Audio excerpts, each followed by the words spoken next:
We are 66 days away from the 2023 NFL Draft. This is With the First Pick, the CBS Sports NFL Draft Podcast. This is episode lucky 13. CBS Sports Draft analyst Ryan Wilson, and I'm joined by our general manager, good old Rick Spielman, who has more than 30 years of NFL experience, including a decade as the Vikings general manager. On today's show, it's our first ever Mailbag Monday. But first, we'll finally get around to that Just Good Football Players list, post-Senior Bowl edition, that we've been teasing on recent episodes. Then it's on to your questions. And thanks again for those responses. We got some really good ones. And just a reminder, the podcast is now twice weekly, which means that you can catch us every Monday and Thursday at 2 p.m. Eastern for even more NFL draft coverage. In fact, on this Thursday's show, we'll be doing a live mock draft with Rick and Josh Edwards. God rest Josh Edwards' soul. Side note, I just released my first two-round mock draft on Monday morning, so check that out on cbssports.com. Too bad we won't be going over that today because it'll give Rick twice as many things to complain about. Anyway, next week we'll have even more draft coverage for you because we'll be live from the NFL Combine in Indianapolis. As always, you can watch us live on the NFL on CBS YouTube channel. And let's see, you can get the audio version on Apple Podcasts, Spotify, wherever you get your podcast. And we're also on Twitter, Instagram, and TikTok at NFL Draft CBS. All right, Rick, let's get to it. You're wearing your With the First Pick podcast gear. I like it. Yeah, I'm just trying to advertise the show and trying to get it out there and promote it like Debo wants us to promote it, unlike yourself that just wears whatever company you want to represent on the podcast. You just sell your soul to the devil to do that. Look, man, I go to the highest bidder, and let's be honest, Debo is not paying me enough. I don't get Rick Spielman money to be on this podcast. Let's be honest. Do you actually get money to do this? They told me it was all for M&Ms. I get paid M&Ms. All right. So next week we're going to be in Indianapolis. I'm excited about that. I know you are. You get to spend a little more time with me because I make you feel young. I think that's what you tell people. So we did our version 1 of Just Good Football Players a few weeks ago on the podcast. And I'll quickly recap the guys that you had, and then I'll go over your updated version, your 2.0 version of guys that you like post-Senior Bowl. And your initial list, and this is before we got to the Senior Bowl in Mobile, Alabama, back in late January, early February, and the guy that you are still deeply in love with, I would imagine, John Michael Schmitz, the center out of Minnesota. You're crushing them hard, as the kids say. And he had this confirmed what I saw on tape during the fall. Yeah, he had a good week for sure, no doubt about it. Deion Henry, the linebacker out of Washington State, undersized historically, but not necessarily in today's NFL. When you look at off-ball linebackers, extremely explosive. I think he's going to be 24, 25, but you don't care about that, right? No, he's athletic. He can run, and he's what do you want to refer to as a modern-day NFL linebacker that can play all three downs. And Thomas Nkum, the defensive end out of Central Michigan, also had a pretty good week in Mobile. Not a small school guy, but not a Power 5 guy. And he had a good fall as well. And then, do you want to try to say our guy from Northwestern's name, or do you want me to say it? I have it. I've been practicing it. Now, you can correct me since you're the wordsmith on the show, and I'm just here to be a pretty face next to yours. Yeah, double yikes. So this is your first in the list of 3 guys in your Just Good Football Players 2.0 version. Who you got? Adetomiwa Adebawore. I'll give you B+ for that. That's good. Well, no, it's an A- because I practiced it for 3 weeks since I've. But no, and hey, let me ask you this first. Sorry to interrupt you, Rick. Let me ask you this first. Did you practice names of the players you had to call on draft night if they had names that you weren't used to saying? I didn't have to announce them. No, but when you called the phone to say we're going to draft you. Yeah, no, everybody would make sure that I was. The one thing is to make sure you tell them what the heck his name is and make sure you pronounce it correctly. So that was probably your biggest fear on draft night, not getting the right player, but getting the player's name right. Just making sure you don't embarrass the player on the phone when you're talking to him. So, all right, go ahead. Tell me about Tommy. He goes by Tommy, by the way. Yeah, and I really liked him. I went back I did 21 tape on him, and this was one of the first guys I did this fall. I watched him against Nebraska when they played over in Ireland, and he reminded me a little bit of, and again, you can rip my comparisons because that's what we're supposedly you're paid to do. Me, I don't get paid, so I'm just making comparisons myself. Here we go. But he reminded me of Boogie Basham a little bit, who Buffalo took a couple years ago out of Wake Forest. He's a shorter defensive end that's very explosive, very powerful. I think he has some ability to be an inside pass rusher. He went down to the Senior Bowl. They played him some base end, but then they slid him inside. And you can see that explosiveness. You can see the strength. You can see him work through edges of the blockers. And I thought he really helped himself when he showed down at the Senior Bowl that he can be a potential excellent inside pass rusher. Yeah, so Tommy Adebawore, he is he's at least listed as defensive lineman out of Northwestern. You mentioned that Nebraska game to start the season off in Ireland. Had a good game there and continue to have a good game throughout the season. At the Senior Bowl, he was measured in at 6'1.5", 284, 34-inch arms. And he's a little short, but he's also low center of gravity. And that's not necessarily a bad thing, I would imagine, right? No, Adebawore is how you pronounce his last name. Okay, thank you. Played a lot of 5 technique, lined up over the tight end at times, and sometimes some 3 techniques. So at 290 or 284, what are you thinking about Adebawore when you see him? Is that a guy you're going to move inside? You're going to leave him outside? What's your plan with him if you draft him? I think, if he had to play some base defensive end, I don't think that if he's going to hold up as a 3 technique or a defensive tackle because he's that short. But he does have exceptional quickness. I think he's an explosiveness, but he's going to have problems when he has to take on double teams, hold the point versus combos versus NFL caliber offensive linemen. But in nickel situations, when he can potentially get in one-on-one situations with a guard, I think he'll be a mismatch and have a big impact in some kind of role, especially in his rookie year. So I had him as a day 2 guy before the Senior Bowl, and I feel quite comfortable with him as a day 2 guy now. Any issues with the measurables at all? No, because of the 34-inch arm length. Right. That makes up for the 6'1" or whatever he measured at. When you have that long of arms, that increases his height based on his wingspan. So that really helped him when he came in and his arm length was that long. All right, you get on me Hopefully all the time. His college partner, Skoronski, will have, I don't know if they'll be 34-inch arms, but I'm praying that he has longer than 32-inch arms. Sometimes people pay to, ask Santa Claus for a pony or a new bicycle. You're praying for Peter Skoronski to have 34-inch arms. That's all you want. No, he's not going to have 34-inch arms. I'm not going to pray that you'll never get that prayer answered. Not with that attitude. Closer to 33 than they are to 32, or maybe a hair over 33, I'd be extremely excited about. So, it's funny you mentioned that. I would imagine there's no way to cheat that, but a lot of times guys can cheat the hand measurement by the way they sort of splay their hand out or they can do a little finagling to get over if you're Not quarterback. really, but I want to hear how you can finagle a hand measurement when you make it. Explain to me how guys' hands at the Senior Bowl okay, measure you differently put it like than the combine. that, and then it's because of the human measuring the arm and the human measuring the hand. It's not all of a sudden it doesn't get shorter or smaller, except if a guy has a deformed finger or something like that.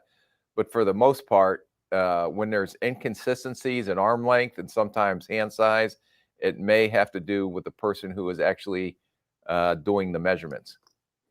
By the way, you probably know this because you were in the business for a minute, as the kids say. Jeffrey Okudah, one hand is smaller than the other. And he told us at the combine a few years ago that they measured the wrong hand. He has like a deformed pinky, I think, something like that. So his one hand measured 8 and change, and he's like, "No, you got to measure the other hand. I can't go around telling people I have 8-inch hands." Then he'd be on podcasts with us. Yeah, I measured my hand next to Danny Cannell's once. Danny Cannell's 6'5", an NFL former quarterback. He laughed out loud in my face at the size of my hand. Something that you would probably do too, Rick. I would never laugh at you, Ryan. I have the utmost respect for you, not your measurements, but mentally, not the job physically. you have to do for CBS. Speaking of little guys, and you'll be shocked to learn that another little guy made my just good football players list. To recap quickly, my guys from the version 1.0 was Kalijah Cansey, undersized defensive lineman, Tommy Eichenberg, sort of a hard-nosed old school linebacker, and then, of course, my guy, Sidney Brown, the safety out of Illinois. He was, in fact, undersized. But I will tell you this, Debo, some guy named Rick Spielman came around on Sidney Brown, safety at Illinois, at the Senior Bowl based on the way he played and practiced. So just giving I got to give a voice to the little people, Rick, because you will not. So I came around a little. It's you liked him. But it fits in all because if you look at your list, okay, Cansey, tiny. Yep. Eckenberg, is he still coming out or did he go back? He's coming out? I'll double check. Okay. And Sidney Brown, tiny. And now I'm not even going to steal your thunder because I didn't think there couldn't be anyone smaller than those two guys, Brown and Cansey. and you did find one that's actually smaller than them, which is with quite a feat.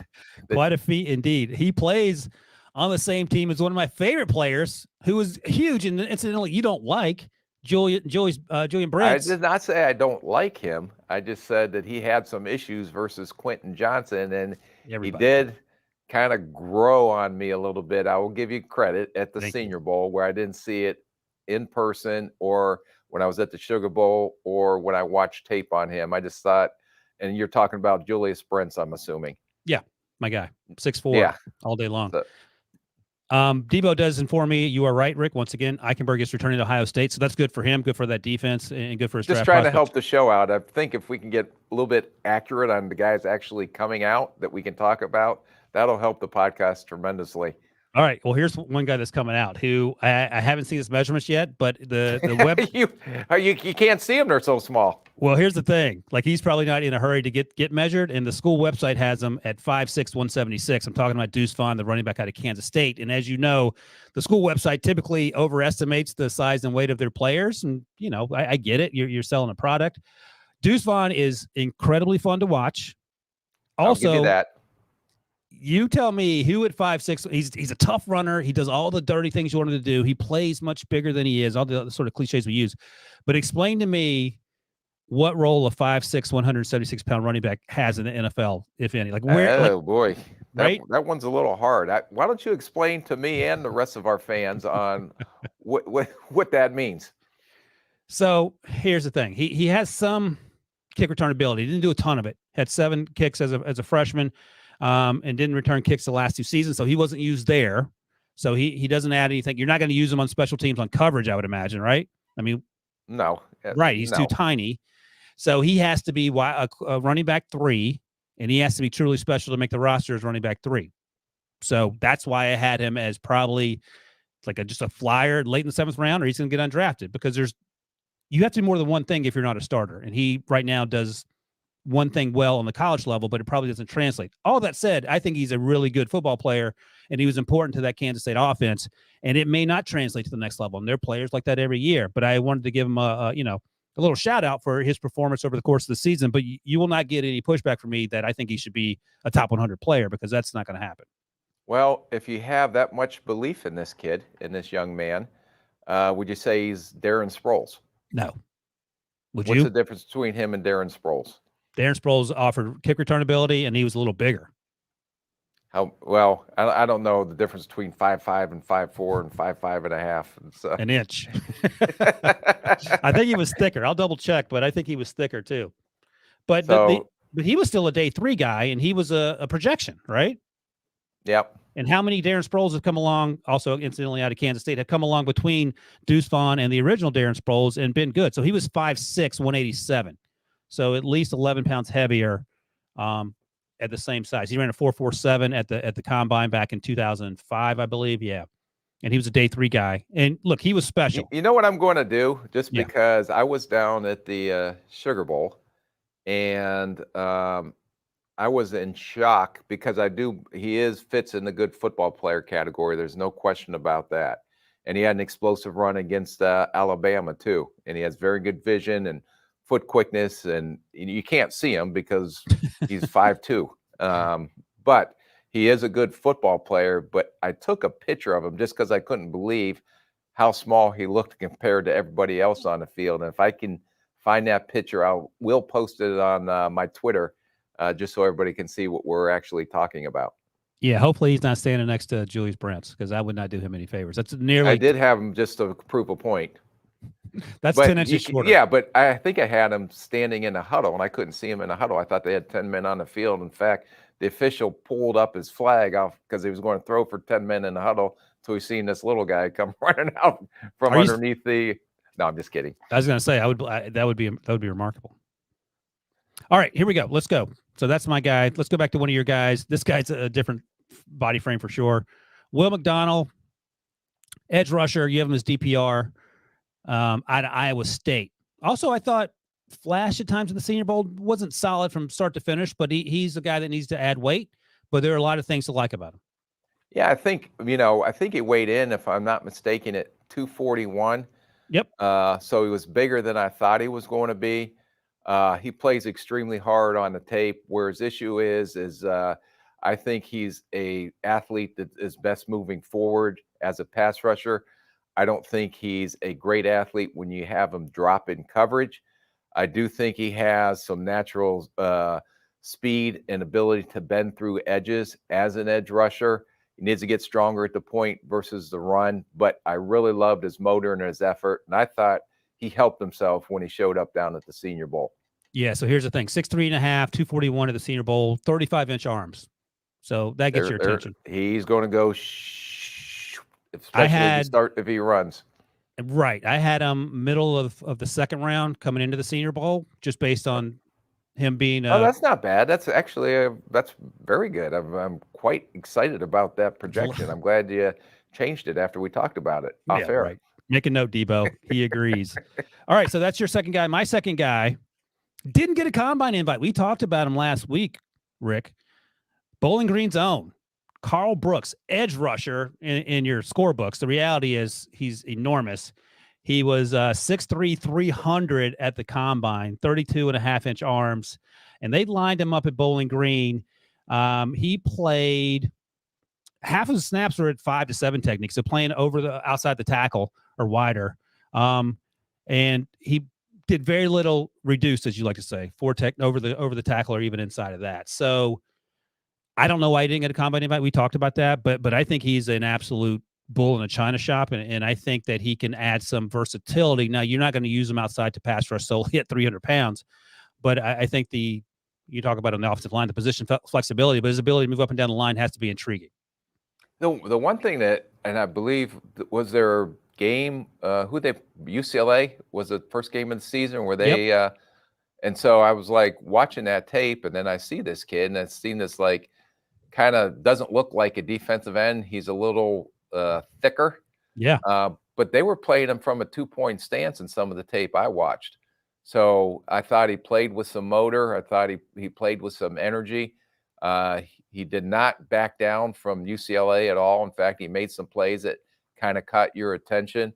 But everyone knows with that arm length and with that weight and that short that you're going to have to probably project him inside, because I don't think he's going to be a natural edge rusher, although he does show position flexibility.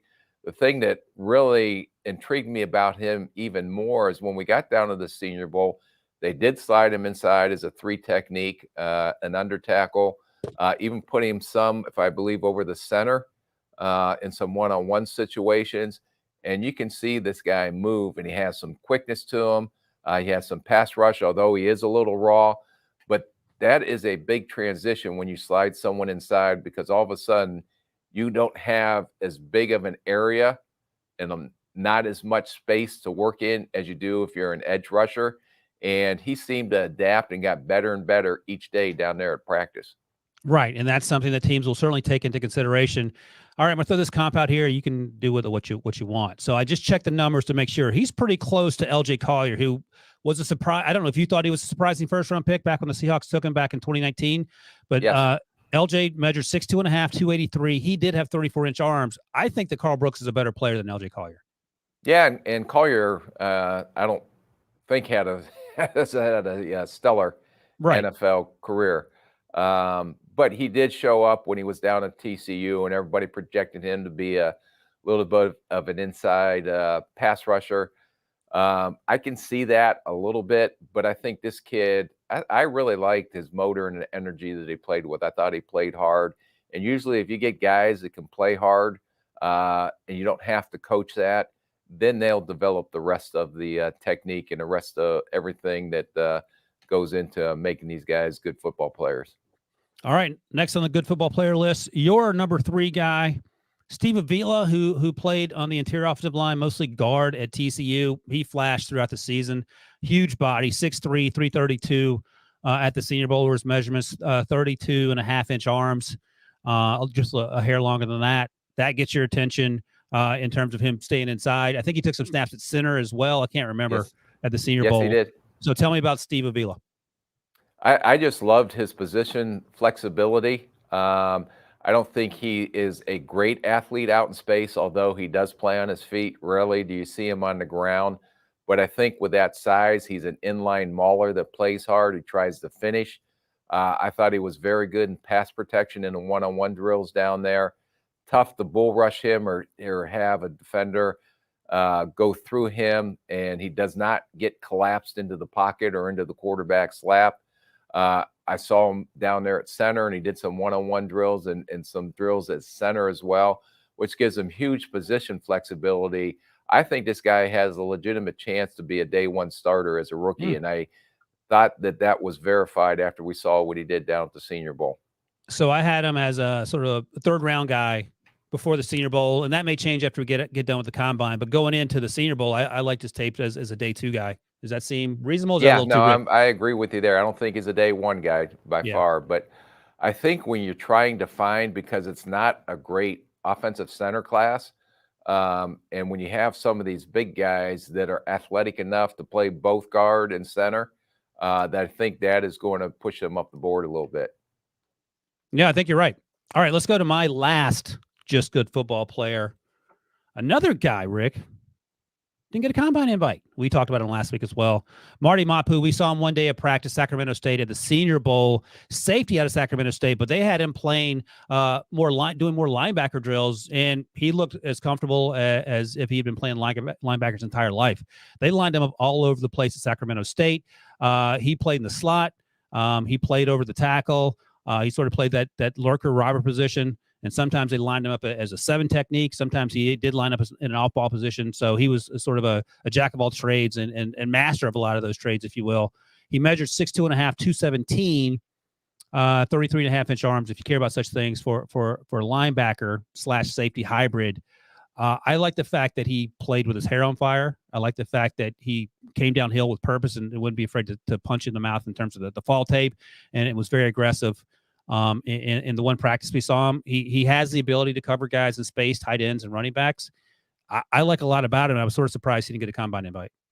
Yeah, and I don't know. I didn't get an opportunity to go back and watch his Sac State tape yet, but I'm anxious to go back and look at him. But he did show up down at the Senior Bowl. I don't know if he looked like he's been playing linebacker since he's been born. I think there's a little bit of adjustment there for him, especially if he's going to have to take on blocks in line and learn how to use his hands. So we're over-exaggerating just a hair there.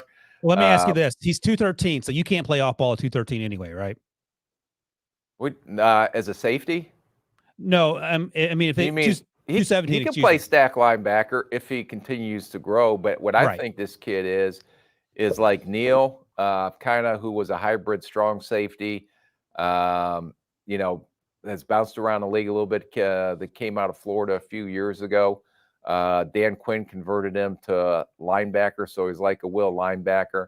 A lot of these guys potentially can be dime linebackers, and what I mean by that, you have your nickel package with your 2 corners and your DB that's covering the slot receiver, but a lot of times they'll take a guy like this that has enough athletic skills to match up maybe in man coverage versus a tight end or versus a running back.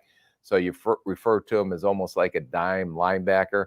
I think it's going to take some time for him to adjust to that linebacker role, where he's going to have to play to have the best chance to make an NFL roster. But where he's going to have the best chance is what he does on special teams, because I think this kid is a good football player, but he is going to be a little bit of a project. He's got a long ways to go on learning technique, especially on how to use his hands. But I do think he'll be an excellent special teamer. And usually guys that excel on special teams, their rookie year and even in their second year, a lot of those guys eventually end up being good football players at their position. So Keanu Neal was 17th overall pick in 2016. That's who you're referring to earlier. And I will admit that I get excited about these young men and oversell them. I would be terrible in the draft room, because when the bill comes due and the guy ends up washed out of the league, I would be the first guy fired.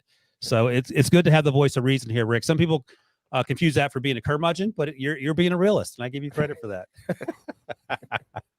All right, so that's version 2.0 of our Just Good Football Players list. We're up to 6 players each. I think Debo wants me to take a break right here, Rick. So we'll take a quick break, come back, and do some mailbag.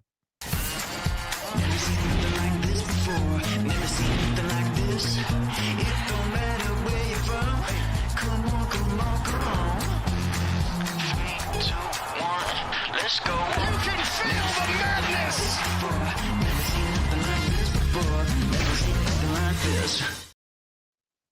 All right, we're back. A little March Madness there. All right, it's mailbag time, Rick. The first ever Monday mailbag. We appreciate you leaving comments on Twitter and YouTube and Apple Podcasts. And look, if we didn't get to your question today, we'll get back to it in a future episode. And just a reminder, next week, going to be in Indianapolis all week. Going to do some live shows, I think each and every night, Rick, starting Tuesday through Friday. So look for that on CBS Sports HQ. All right, here's the first question from rookie MVP 08. He asked, Rick, I'm curious what NFL general managers think of mock drafts. If they see a mock draft having the team draft a player they didn't think of, or if a mock draft has ever had an effect on a pick they made. I would say absolutely not. That a mock draft had ever had an effect on whether we were going to take a player or not. You would not say that out loud if it were true either.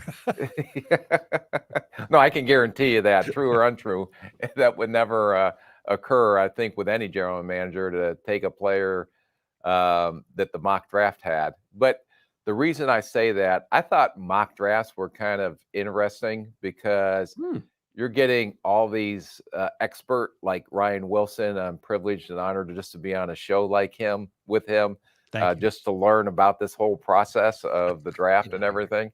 So, what a jerk. But what it was is it created some scenarios. So you would go through, and we actually had our analytics team that went through every mock draft that was entirely out there, which you wouldn't believe how many mock drafts are out there. I mean, must have hated the person you made do that job. So they created an algorithm to come up and to measure all these mock drafts, kind of even graded some of the mock drafts, and then where more than likely these guys were going to go. So it was an average of all the mock drafts and where they were probably going to get selected. But the reason why mock drafts are hard on guys like Ryan Wilson and Pete Prisco are because they do not have the same information that the teams have. They do not have medical information. They do not have psychological testing. They do not have intelligence scores.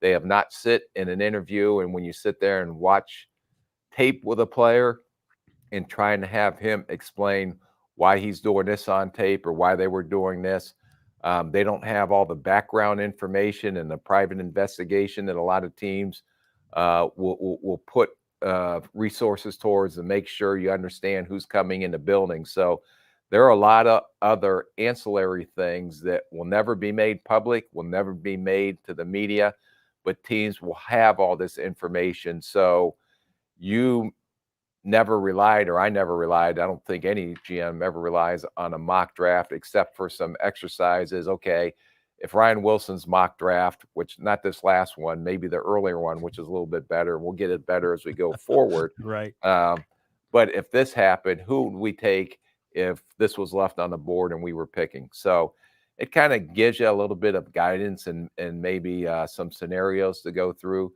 But for the most part, it would never have an impact because of all the information that we have that a lot of the public and a lot of the media and NFL draft analysts do not have or will probably never have.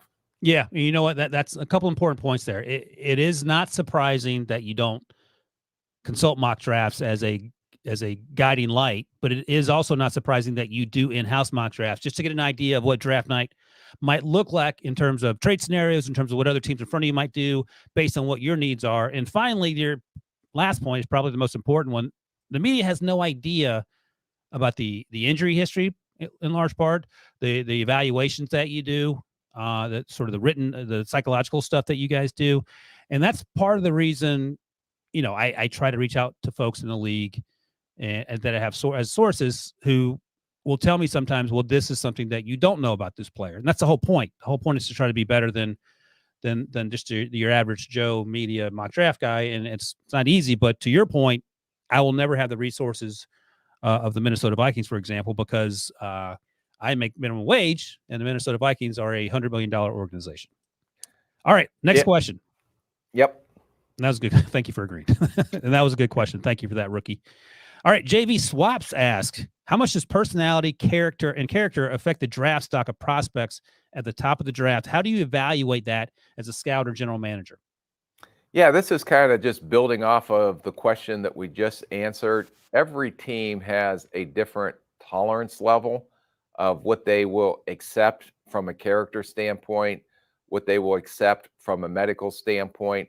So when all these players go to the combine and all the team docs are there and they go through all these physical exams and all the MRIs and everything else that goes along with it, there are some times that I've seen it numerous times where we really liked the player and then something came out on a medical that was found at the combine that maybe was not found while he played his whole year of college. So there were a couple of examples of guys that came out with a significant heart issue that never showed up through his medical history. And all of a sudden it's like our doctors are telling us, well, we can't touch this player. It's not worth the risk. I understand you like him as a football player. So then we would go ahead and we put a red dot on the player or a red card, which means no matter what, if he was a first round talent and he went in the 7th round or we wouldn't even sign him as a college free agent because Really? our medical staff said that it was too big of a risk for us to sign that player. And it's the same thing on the character. It depends in each organization on the support staff that you have in place. What does your mental health team look like? What does your player programs guy, how is he going to support it? Can they handle a player that has some character issues, whether it could be an addiction issue? Do we have a program in place to maybe control the addiction that he might have, or is it even worth the risk of doing? It could be a variety of different things, but each team will make that determination. But the one thing I always thought it was important, we had to make sure that the coaches were on the same page if we were going to bring this player in. So if he had a character issue, and it could have been an off-field character issue, it could have been what we called a football character issue, which meant he wasn't a hard worker or we showed up late to meetings. That's why we had our coaches so involved in the interview process, because they would have all the background before they'd interview these players. And we spent hours and hours trying to interview as many prospects as we could, and especially interviewing guys that we had some kind of character concern with. And the coaches was after they spent time with them, because the coach is the one that's going to have to deal with the player. Right. He comes in the building, I'm not dealing with him. I may be dealing with his agent. But the coach is going to have to deal with that player in the meeting rooms, deal with him on the field. Teams are going to question, is he a culture fit into what we've built down in our locker room? All those things go into those decisions. So, and I think, Ryan, we've been mentioned this earlier, that we had a lot of guys on our board that may have been character red dots. Yep. Like I mentioned, medical red dots, where other teams did not have as big a concern. So that's up to each individual team to determine what the risk factor is, because if the guy that you draft is going to be suspended, then that's not helping you at all because he's not on the field. And there was, I can't remember, I'd have to go back and look, but guys that had character concerns coming in had almost a 3 to 4 more likely chance of getting suspended in the NFL than a guy that didn't have those character concerns. The other thing is that if they were a medical red dot and a character red dot, out of the 12 players, I think that we had the double whammy on, as we called it, not one of them ever played up to the ability that we had them graded coming out. And it was a lot because, okay, the durability concern and the character concern. And that was a deadly combination for us, that if they had both of those, they were off our draft board completely. Okay, let me. I'm going to go off script here and ask a couple of follow-ups, and you can answer as much or as little as you choose. We talked about the 2016 draft class with Keanu Neal.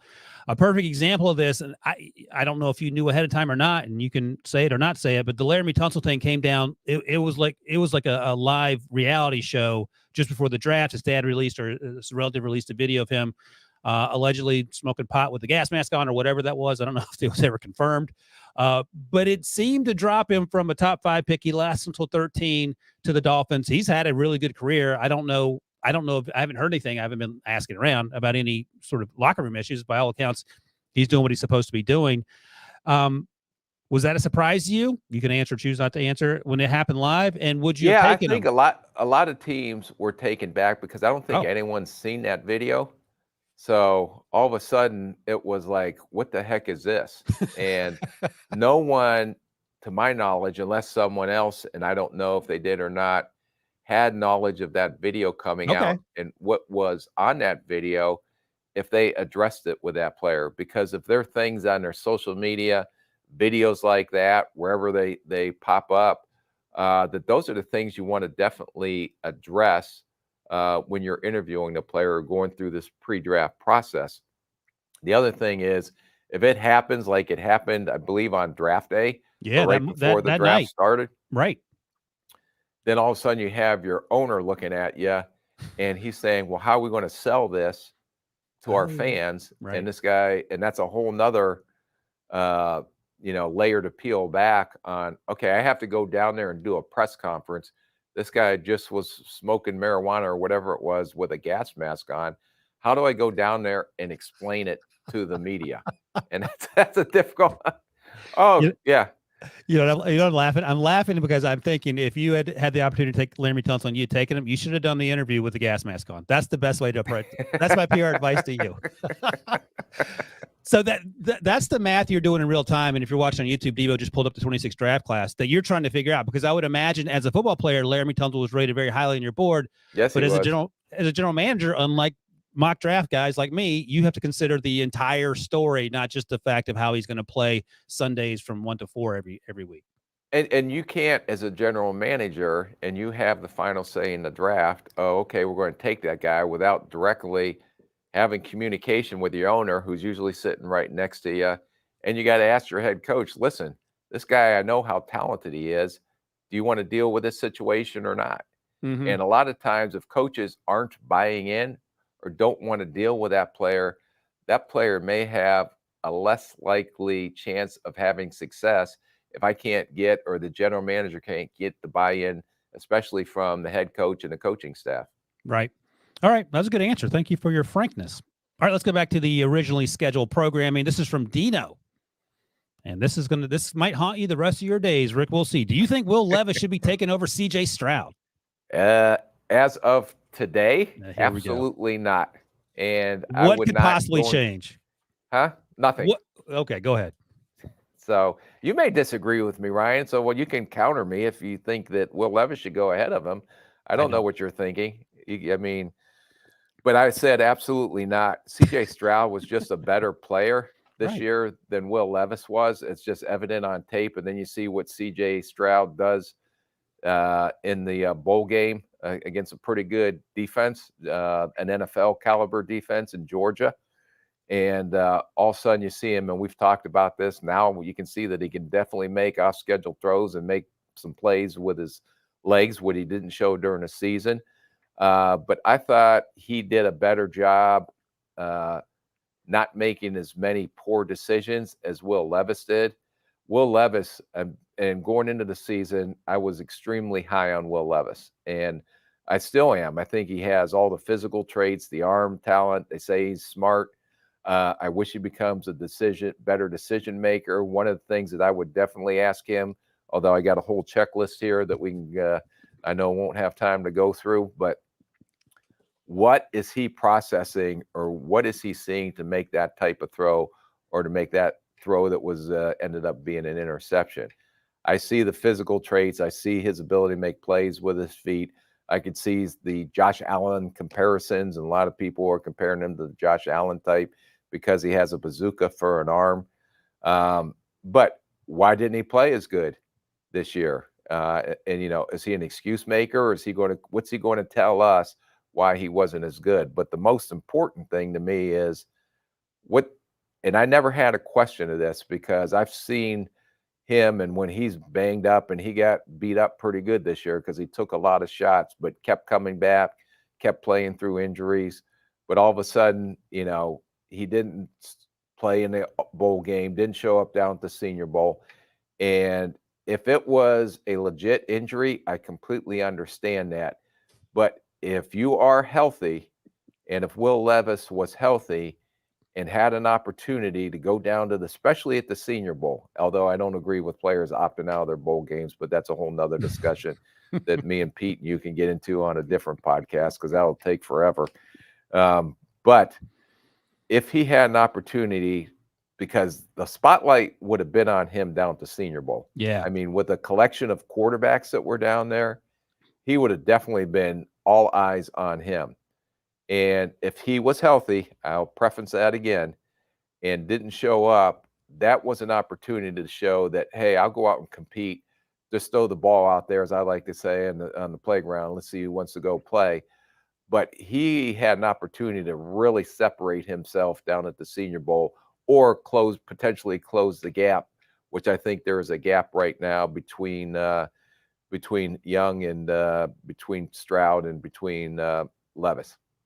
Yeah, C.J. Stroud is my number 2. I think C.J. could be in the conversation for number 1, especially, you and I talked about this Super Bowl week in Phoenix when we had C.J. on set.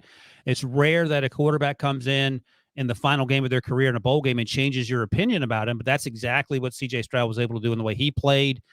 I'm with you on Will Levis. I think physically he's the quarterback you build in the lab, but it just didn't work out last year, and I've been saying this since the fall. Scouts will tell you, toe injury, shoulder injury, offensive line wasn't very good. They had 3 players drafted in 2022 that are on NFL rosters. The wide receivers were all freshmen. I get all that, but typically you go to a bad football team when you're one of the top quarterbacks drafted. So you have to sort of figure out that.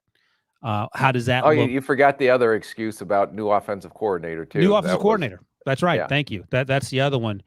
And those are things you have to sort through. But like you said, he's supposed to be a great teammate. He's a smart young man. I think his finance background is in finance. But you've also mentioned this, Rick, that one of the things that took you a while to learn is that you can be smart as a quarterback, but if you're not processing quickly, which I think gets at the question you were talking about, It doesn't matter how many math equations you can do if you have 30 minutes to do them. So that's what you have to figure out with Will Levis. And let me ask you this, and then we'll take a break and get to the rest of these questions. But can we have a dollar bet? Yeah. Okay. Are you going to say Will Levis will throw at the combine or not throw at the combine? I'm going to say no. For $1. I say no. Which side do you want? I want to know. All right, because then I could even talk about it even more about there was the third opportunity he had to go prove himself and move himself up with the other 2 that he didn't do it. All right, Debo, give Rick the no. I'll take the yes. Little birdie told me, and I think I passed this on to you, Rick, that Levis's agent suggested he didn't do the Senior Bowl and that he may be throwing at the combine. That feels like you do the reverse, but whatever. So we'll see, and that'll be another dollar bet. But the one thing these kids, to that point, just to make that I've always told the kids is that you don't work for the agent works for you. You're the boss. You're the one who should make the decisions. You can hear all the advice you want, but eventually you're the one that's in control of the decisions you make.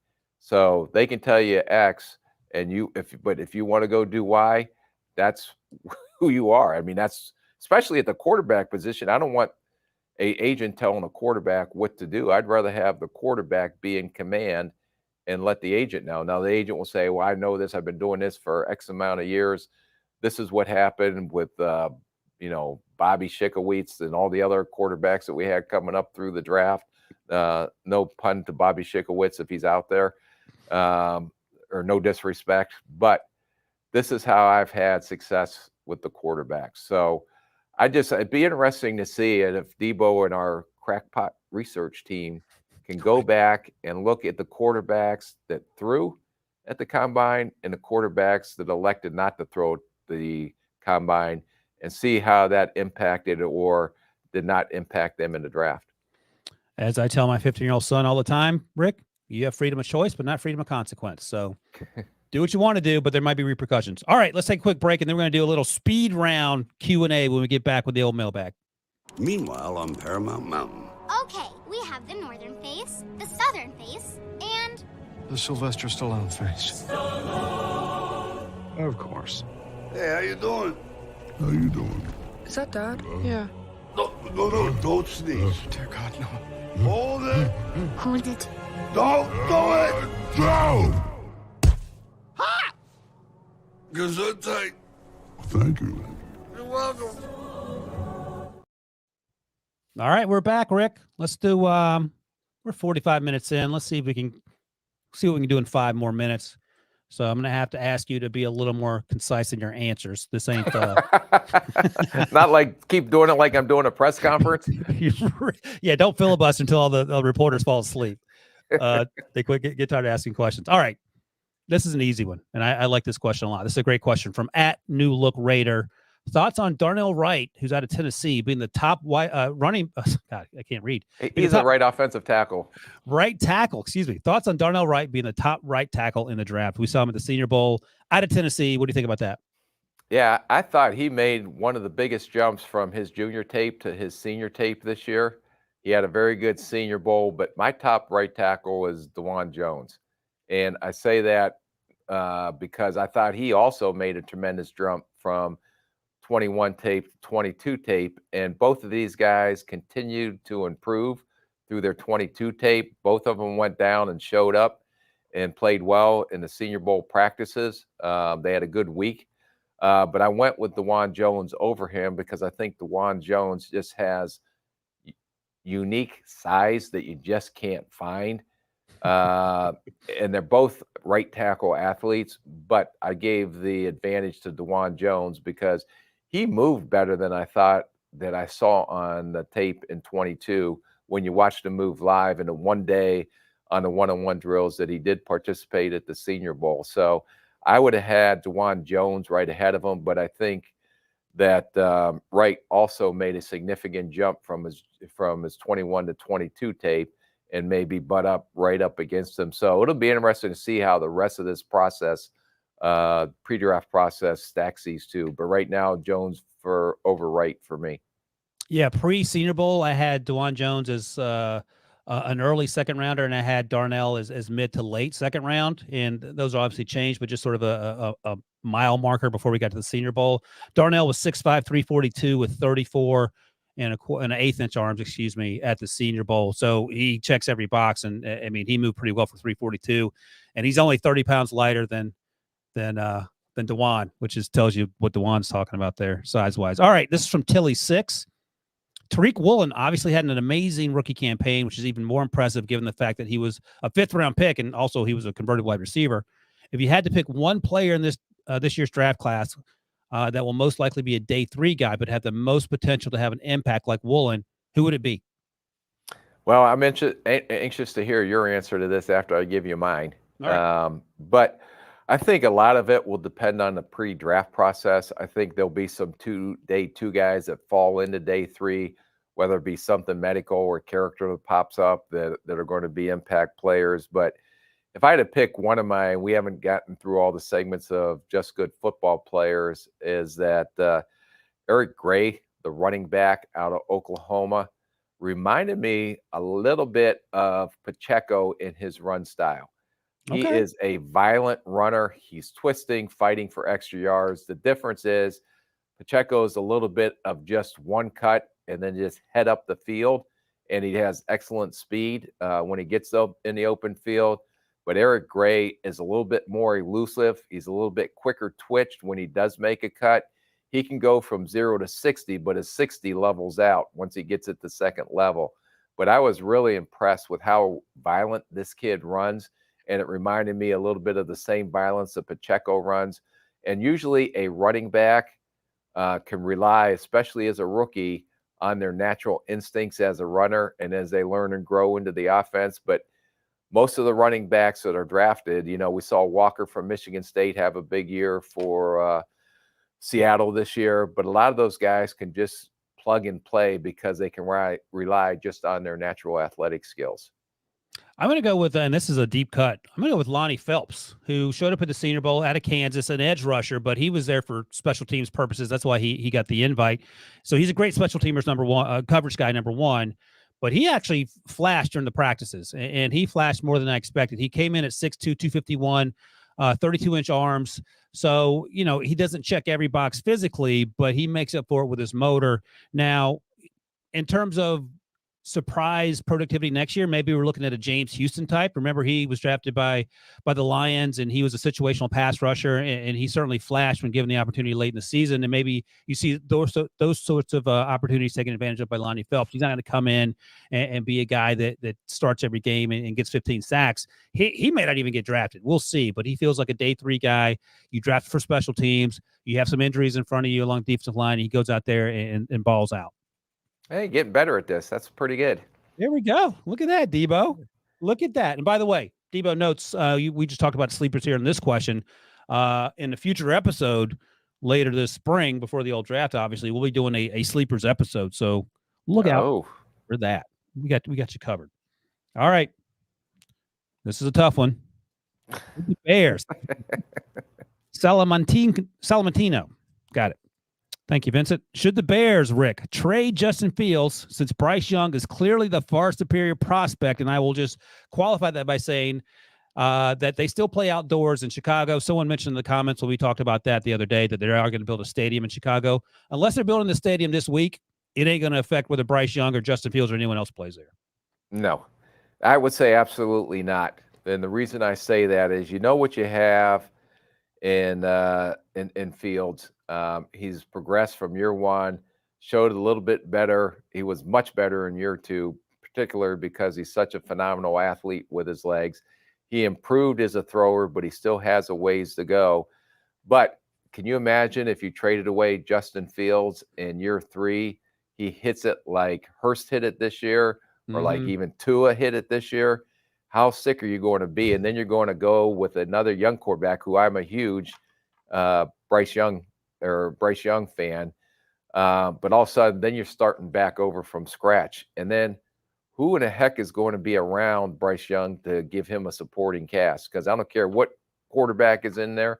If they don't improve the skill sets around them just across their entire roster, they're going to be stuck in mud. So, but Justin Fields it's too early in his career to